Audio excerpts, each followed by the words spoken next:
Most people watch The Conjuring because they want to be scared. They expect the ghosts, the jump scares, the creepy sounds in the dark.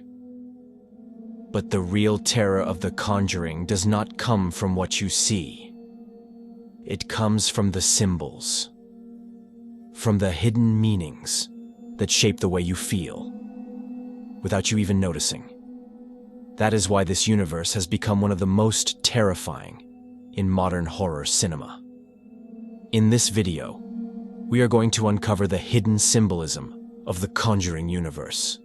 From the mystery of 3 a.m., to the corrupted innocence of Annabelle, to the haunted basements and the controversial figures of Ed and Lorraine Warren.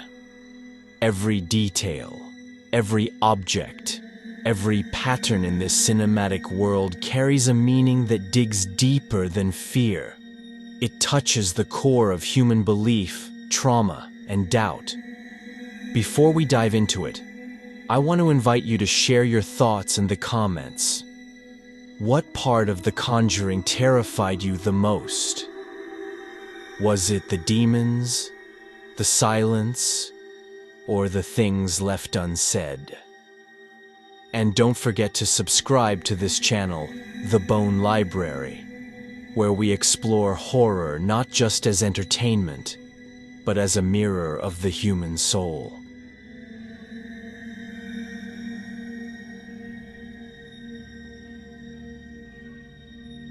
Let us begin with one of the most famous details, the witching hour.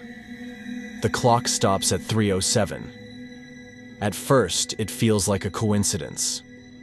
But the more you notice it, the more it crawls under your skin. Why 3 in the morning? Why that number? In Christian tradition, 3 a.m. is often called the Devil's Hour.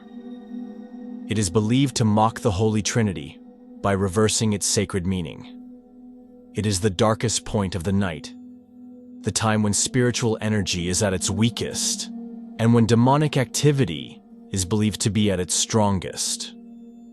By freezing the clock at 3:07, the film tells us that the natural order of time is broken.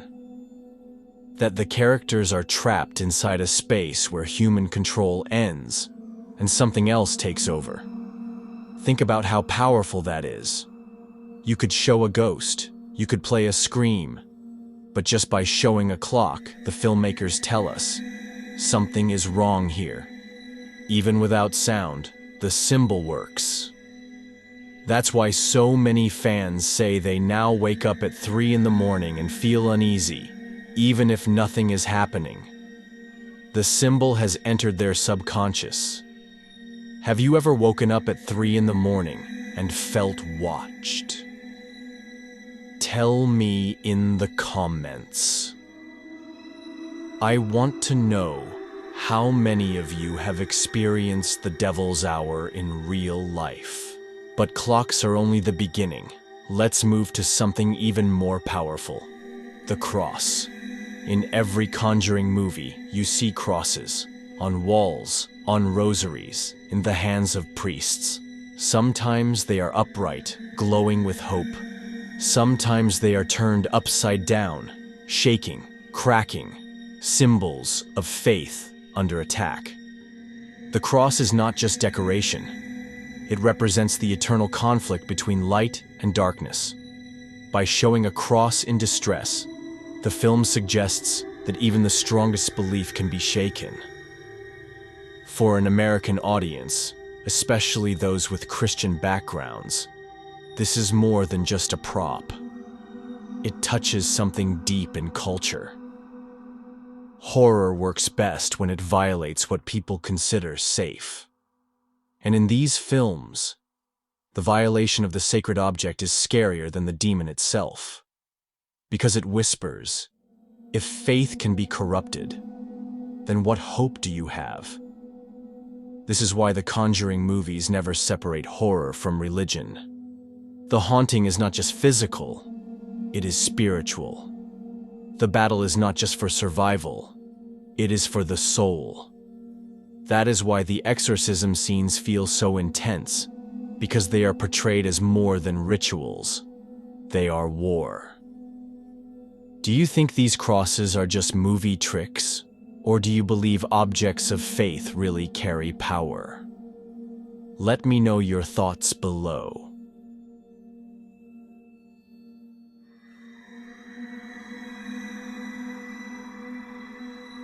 Now, let's talk about one of the most infamous horror icons of all time, Annabelle.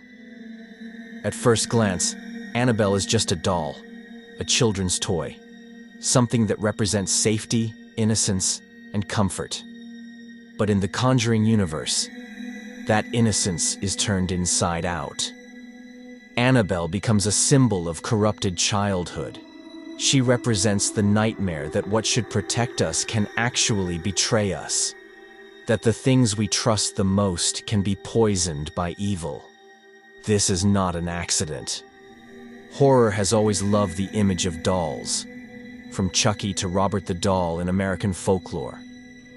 But Annabelle is different. She does not walk. She does not scream.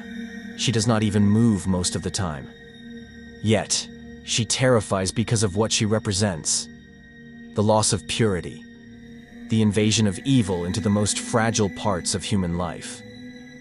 When audiences see Annabelle, they are not just scared of the doll.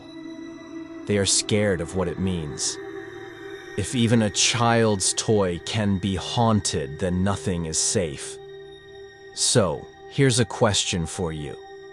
Who do you think is scarier, Annabelle or Chucky? Share your answer in the comments and let's see which icon wins this battle of terror. But horror is not just about objects, it is about spaces.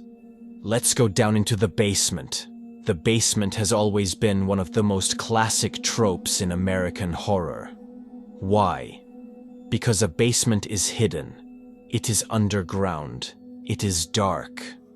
It is where we bury things we don't want to see.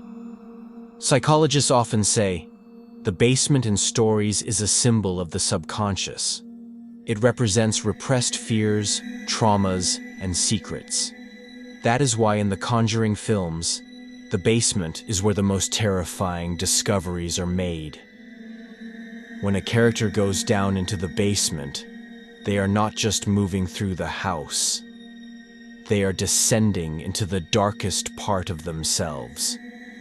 And of course, demons love to hide there, because that is where human defenses are weakest.